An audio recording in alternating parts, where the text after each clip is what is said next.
ଯାଜପୁର ବିକାଶ କ୍ଷେତ୍ରରେ ବିଜେପି ନାରା ସରକାର ଦେଇ ଆସୁଛନ୍ତି, କିନ୍ତୁ ଗୋଟେ ସାଧାରଣ ଯାଜପୁରବାସୀ ହିସାବରେ ମନରେ ମାରୁଥିବା ପ୍ରଶ୍ନ ଉଙ୍କି ମାରୁଛି।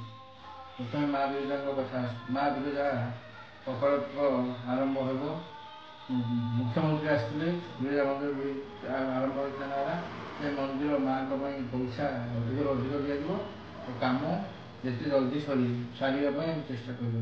ହେଲେ ବିରଜା ମନ୍ଦିରର ବିକାଶ ଆପଣମାନେ ଦେଖନ୍ତୁ, ପାଣିକୋଇଲି କାମ ବି ସରିପାରିଲା ନାହିଁ।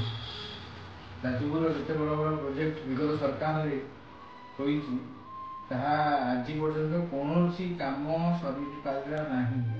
14 ମାସ ସରକାର ଆପଣ ଏଠି ବିରଜାଙ୍କ କଥା କୁହନ୍ତୁ, ଏଠି ବଡ଼ ଆମ ଶିବ ଷ୍ଟାଚ୍ୟୁ କଥା କୁହନ୍ତୁ, କୋର୍ଟ କଥା କୁହନ୍ତୁ, ଯେଉଁ ପ୍ରୋଜେକ୍ଟ ବିଗତ ସରକାରରେ କରାଯାଇଛି ସେ କାମ କୌଣସି ଜାଗାରେ ହୋଇପାରିଲା ନାହିଁ। ରାସ୍ତାଘାଟ ଯେଉଁ ଦୟନୀୟ ଅବସ୍ଥା ଆପଣ ଦେଖୁଥିବେ। ଯାଜପୁର ଜିଲ୍ଲାକୁ ଆମର ପ୍ରଥମ ଏଣ୍ଟ୍ରି ଚେକ୍ ଗେଟ୍ କୁହାଯାଉଛି।